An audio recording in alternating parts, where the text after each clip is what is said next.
teko ir pati labai jautriai tai reaguodavau ir iš tikrųjų tos baimės būdavo tokios didžiulės, kad ypač pradžioje paauglystės netgi pati save buvau įvariusi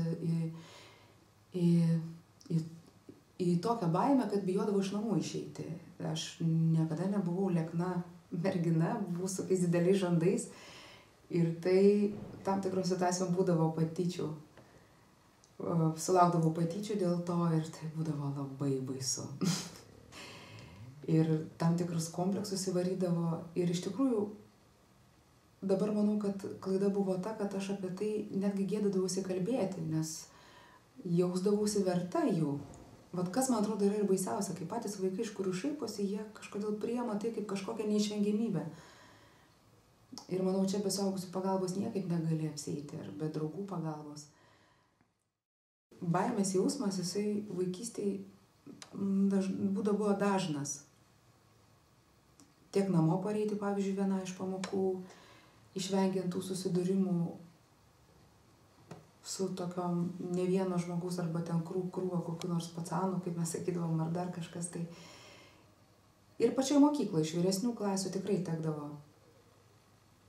tekdavo dėja patirti tokius dalykus ir irgi turiu pripažinti, kad su tuo kovoti aš irgi nemokėjau. Patyčios atvirkščiai užkompleksuoja žmogų. Užkompleksuoja, sumenkina jo pasitikėjimą savimi ir, man atrodo, turi įtaką ateičiai, kai tu prisiemi savo tokio aukos vaidmenį ir tada tu pradedi atrodyti, kad tu nevertas, kad tau sektųsi, kad tu jau nebevertas, ateini į kokią kitą terpę, į kitą erdvę ir tu jau esi pasiruošęs, kad gal tave menkins arba kad tu esi menkesnis ir man atrodo, iš šalies žmonės tą ir jaučia, ta prasme. Iš tikrųjų, kalbėti su vaikais apie tai, kad netylėti ir kalbėti, kad ir tai nemalonu, kad ir tai negera pripažinti, gėda pripažinti.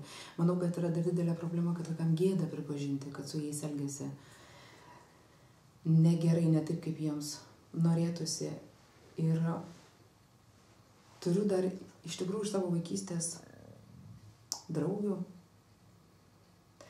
kurios yra patyrusios žiaurių patyčių. Iš tikrųjų labai žiaurių patyčių, bet jos apie tai net tėvam nesakiusios yra, nes yra gėda. Tėvai nežinojo to.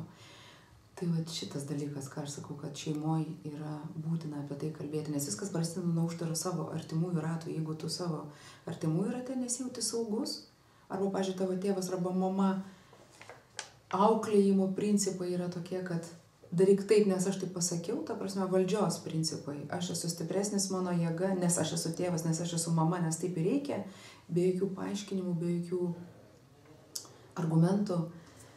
Tai vaikas supranta, kad reiškia, tai yra įprasta, kad aš turiu kažkam paklusti, nors nesuprantu. Tai lygiai taip pat pajaučia kažkokie vyresni vaikai ir kiti, kurie, reiškia, tau galima vadovauti, galima tau radinėti, galima su tavim tada ir taip perimti tokius žiauriumus, manipulacijas, o nuo tokių manipulacijų iki smurto yra labai, man atrodo, menka riba, bet tam vaikui tai yra kaip ir priimtina, nes tokia yra sistema namie, toks jo jausmas namie, to nesaugumo ir kažkokio tai žemesnio.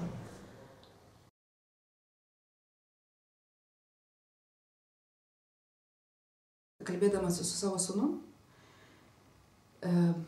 apie tokias situacijas, kai jisai kažką negero padaro kitiems, visą laiką siūlau jam įsivaizduoti, kas būtų, jeigu atvirkščiai būtų, jeigu jisai būtų jo vietoje.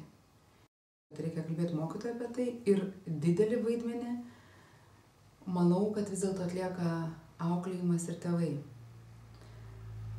Ir bent jau pati bandau sūnui ne kažkokiais grasinimais ar dar kažkuo tai paaiškinti tokius dalykus, bet ugdyti sąmoningumą. Iš tikrųjų, svarbiausia yra kalbėti apie tai, bent jau įtikinti vaiką, kad nereikia slėpti ypač tokių dalykų, kurie jiems yra nemalonus arba skaudus. Išmokyti savo vaikus vertinti save ir jeigu tau kažkas nepatinka, tu turi apie tai kalbėti ir iš tikrųjų neslėpti šitų dalykų, ypač nuo suaugusių.